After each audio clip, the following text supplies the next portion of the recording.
Hello dear students, plasma membrane की अपन बात कर रहे थे सेल बाउंड्रीज में। और कल हम सेल सरफेस जंक्शन की बात कर चुके थे और इसमें हमने 4 टाइप के जंक्शंस पढ़े थे। Desmosomes, tight junction, gap junction and plasmodesmata. आज हम न्यू टॉपिक स्टार्ट करेंगे, transportation through the plasma membrane. Plasma membrane के थ्रू जो है ट्रांसपोर्टेशन कैसे होता है। वैसे प्लाज्मा मेम्ब्रेन की जो नेचर होती है वो semi permeable and selectively permeable membrane के टाइप की होती है।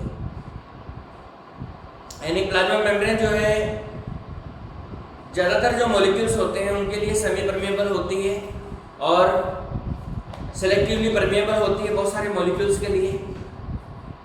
यानी सिलेक्शन करके ही ये मॉलिक्यूल को अंदर भेजने का काम करती है। बट कुछ के लिए ये प्लाज्मा मेम्ब्रेन परमिएबल भी होती है। तो ये डिपेंड प्लाज्मा मेम्ब्रेन की जो नेचर होती है, यानी कि इसकी जो प्लाज्मा मेम्ब्रेन की जो परमेबिलिटी होती है,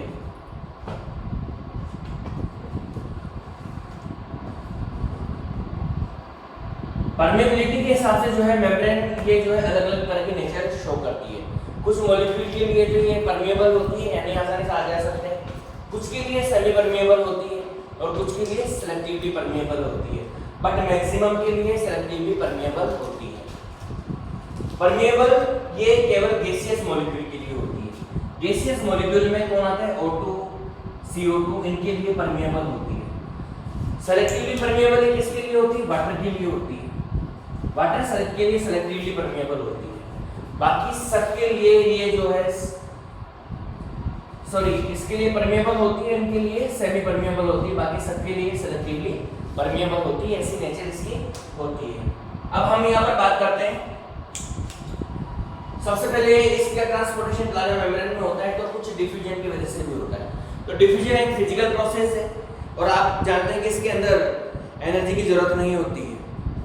फिजिकल प्रोसेस है, साथ में इसके अंदर पैसिव ट्रांसपोर्ट होता है। पैसिव ट्रांसपोर्ट ऐसे ट्रांसपोर्ट को कहते हैं जिसमें एनर्जी की नीड नहीं होती है। तो नॉर्मली जो गैसियस मॉलिक्यूल होते हैं जैसे O2, CO2 जो होते हैं प्लाज्मा मेम्ब्रेन से डायरेक्ट ट्रांसपोर्ट हो जाते हैं अकॉर्डिंग टू देयर कंसंट्रेशन। तो ये सिंपल डिफ्यूजन दो तरह का होता है, simple diffusion and facilitated diffusion. In molecule का जो है सिंपल डिफ्यूजन हो जाता है, आसानी से वो किसी की भी मदद के बिना आसानी से आ जा सकते हैं। कुछ डिफ्यूजन के लिए फैसिलिटी की जरूरत होती है, कुछ स्पेशल टाइप की प्रोटीन वहाँ पर होती है, उनकी हेल्प से जो है डिफ्यूजन होता है। और इसी तरह का डिफ्यूजन जो होता है उसको फैसिलिटेटेड डिफ्यूजन होता है। यानी सिंपल डिफ्यूजन तो होता है O2 का और CO2 का, और फैसिलिटेटेड डिफ्यूजन जो होता है वो किसका होता है? वाटर का होता है। साथ में जो ऑस्मोसिस होता है वो भी किसका होता है? वाटर का ही होता है। डेफिनेशन, डिफ्यूजन की डेफिनेशन बताने की जरूरत नहीं है मुझे, आपको पता ही होगा। मॉलिक्यूल्स, आयंस, कंपाउंड्स का अपनी हायर कंसंट्रेशन से लोअर कंसंट्रेशन की तरफ जाने की जो प्रोसेस होती है उसको हम डिफ्यूजन कहते हैं। यानी कि कोई भी मॉलिक्यूल जो है अपनी हायर कंसंट्रेशन से हमेशा लोअर कंसंट्रेशन की तरफ जाता है और इसी को ही हम डिफ्यूजन कहते हैं। नॉर्मली ऐसा होता है सिंपल डिफ्यूजन के अंदर। जैसे आपने पढ़ा होगा कि सेंट की बोतल अपन खोल देते हैं किसी रूम में तो पूरे मकान में फैल जाती है, या अगरबत्ती पूजा घर में लगती है तो पूरे मकान में उसकी स्मेल फैल जाती है, दैट इज द डिफ्यूजन। और इसी को सिंपल डिफ्यूजन कहते हैं। फैसिलिटेटेड डिफ्यूजन वाटर का होता है जिसमें स्पेशल टाइप की प्रोटीन प्लाज्मा मेम्ब्रेन के अंदर होती है जिसके थ्रू इसका डिफ्यूजन होता है। ऑस्मोसिस सेमी परमेबिलिटी को शो करता है। इसकी डेफिनेशन भी आपको पता है, transport of molecules, ions from transport of atoms, molecules, ions of solvent। ये एक कंडीशन है, सॉल्वेंट के मॉलिक्यूल्स ही ट्रांसपोर्ट होंगे। Transportation of solvent atoms of solvent from higher concentration to lower concentration through semi permeable membrane. तो दो चीज़ है कि सॉल्वेंट के मॉलिक्यूल अपनी हायर कंसंट्रेशन से लोअर कंसंट्रेशन की तरफ जाएंगे किसके थ्रू? सेमी परमिएबल मेम्ब्रेन के थ्रू। और सेमी परमिएबल मेम्ब्रेन कौन होगी यहाँ? प्लाज्मा मेम्ब्रेन होगी, पीएम। प्लाज्मा मेम्ब्रेन या सेमी परमिएबल मेम्ब्रेन की तरह काम करेगी। तो वाटर केवल जो है यहाँ पर सेमी परमिएबिलिटी शो करता है। इसके अलावा कुछ जो मॉलिक्यूल जिनकी प्लांट सेल की वो जो है बहुत ज़्यादा नीड होती है, उनका ट्रांसपोर्टेशन एक्टिव ट्रांसपोर्टेशन के थ्रू होता है। और इसमें इनका जो ट्रांसपोर्ट होता है वो हायर कंसंट्रेशन से लोअर कंसंट्रेशन की तरफ होता है, सॉरी लोअर कंसंट्रेशन से हायर कंसंट्रेशन की तरफ होता है, उल्टा होता है। और उल्टा होता है तो यहाँ पर एनर्जी देनी पड़ती है। तो यहाँ सेल एनर्जी खर्च करके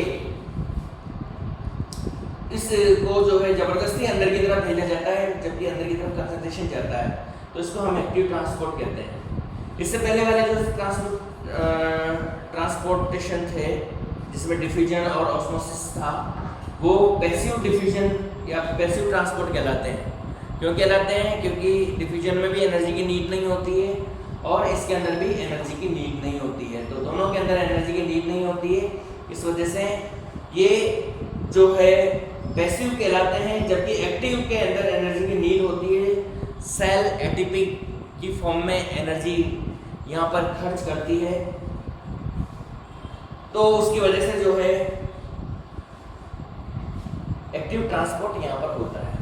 इसके बाद में अपन बात करेंगे बल्क ट्रांसपोर्ट की। बल्क ट्रांसपोर्ट के अंदर बहुत ज़्यादा अमाउंट में एक साथ बहुत सारे जो मॉलिक्यूल्स होते हैं, बहुत सारे कंपाउंड जो होते हैं, उनका ट्रांसपोर्टेशन होना शुरू हो जाता है बहुत ज़्यादा अमाउंट में एक साथ।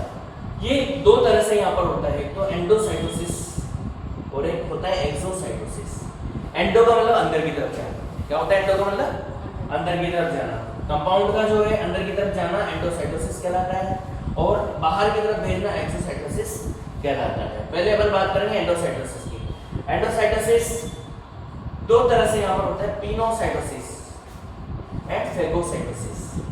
पिनो यानी पीना, अगर किसी भी लिक्विड को सेल, कोई भी लिक्विड अगर सेल के अंदर जाता है तो उसको हम पिनोसाइटोसिस कहते हैं। कोई भी कंपाउंड लिक्विड फॉर्म में अगर सेल के अंदर जाता है तो उसे हम क्या कहते हैं? पिनोसाइटोसिस। और अगर सॉलिड फॉर्म में जाता है तो उसे हम फेगोसाइटोसिस कहते हैं। इसको सेल ड्रिंकिंग भी कहते हैं और इसको सेल ईटिंग भी कहते हैं। इसके बाद में दूसरा आता है इसमें एक्सोसाइटोसिस। एक्सोसाइटोसिस मतलब बाहर निकालना।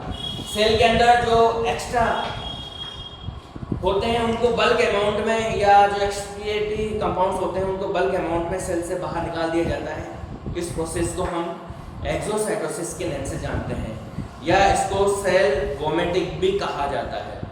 सेल वोमिटिंग भी हम इसको कह सकते हैं।